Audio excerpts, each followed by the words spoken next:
Good morning, everybody. Once again, for the third time this indoor track and field season, junior thrower Tiffany Hanna has been named the Northeastern Conference Field Athlete of the Week at the Boston University John Thomas Classic. She tossed away 56 feet 9 inches for third in the event. She spoke with ZNS Total Sports.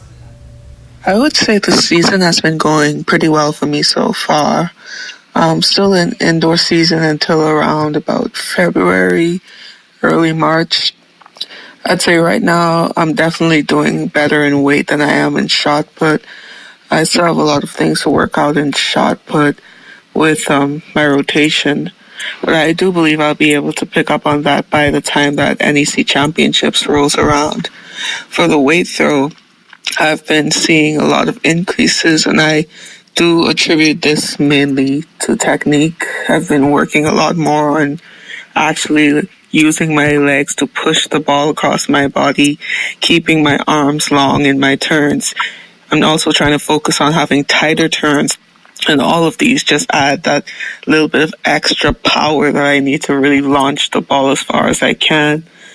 Learning weight throw has been very interesting, but I'd say a very insightful experience for me, because that and hammer were the two events that I didn't know beforehand, but I've been doing really well with them so far. I'm very happy with that.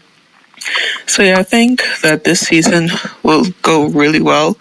I'm ranked first for weight throw right now. Hopefully I could add to that at NEC Championships.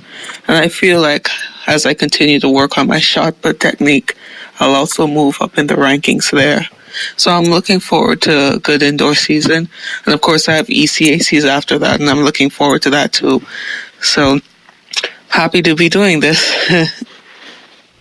Texas Longhorns freshman Kai Jones now in the starting lineup for a stellar play so far this season at 2 points, 3 rebounds in the team 62-61 win last night over TCU. Well, prior to the game, he was a special guest on Longhorns Weekly and spoke about his improvement so far this season.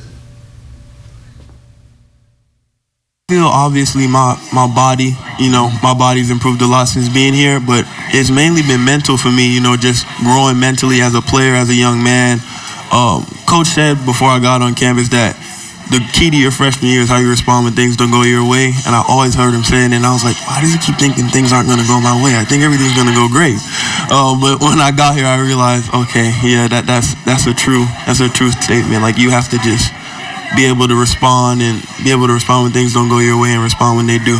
Track is much bigger in the Bahamas than basketball is, and I watch a lot of Olympic games. I was a huge Usain Bolt fan, Carl Lewis, Mike Powell. So track was much bigger back home, but I loved it more. It always was in the back of my mind because I always watched it on TV. I always loved to watch it. I always loved LeBron James, but growing up in the 6th grade, I was cut. In 7th grade, I got cut, but I was doing track at the same time. But the year that really hit me was 8th grade when I got cut, because that's when I worked the hardest. But, I love track, and I just stuck with it, but then basketball came along. Now, is Coach Shaka Smart liking what he has seen from the kid from the Bahamas who, yes, first love was track and field?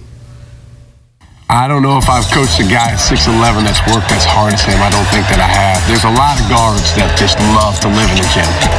But at 6'11", Kai's ability, he gets in there early. He'll come back late at night, and he really, really loves to get in there and work on his game. The one thing about Kai that really separates him from those guys, particularly, in terms of his approach towards the game, is he really thinks of himself like a guard. And if you watch him out there working out, he does extra workouts every day. He's getting better and better at all those guard skills. But it's an evolution, and it takes time. And sometimes you can do it 1-on-0 or even 1-on-1 in a workout setting, and it takes time to get to the point where you're 5-on-5, being able to go do it on a regular basis. But over the course of this season, he's made major progress, and there's no reason that will not continue. Kai's a guy who, the combination of his work ethic and then his understanding of, I've got to own the challenge in front of me right now. I'm playing maybe a different position than I played before. That's what he wants to do. And he's really sunk his teeth into that and owned that. And now he's moved into the starting lineup, and it's exciting, the growth that he's making. Wishing Kai the best of luck. Well, Buddy Hield after a career-high 42 on Monday at just 13 last night on 5 for 12 shooting. Once again, coming off the bench in the Sacramento Kings 120-100 loss to the OKC Thunder. The Kings dropped to 17-30 on the season, and they are back on court tonight, traveling to LA, where it should be very emotional to face the Clippers. It's the first game in Staples Center since the death of the legend Kobe Bryant. You can watch that game on NBA TV. The LA Clippers going up against the Sacramento Kings and Buddy Hield. Will he have another 42 or 50.9? Or will Kawhi Leonard take out the emotions on the Sacramento Kings? We'll all have to wait and see and stay tuned as the game is tonight at 10 o'clock. That's going to do it for sports. I'm Charles Fisher. The weather is coming up right after this break.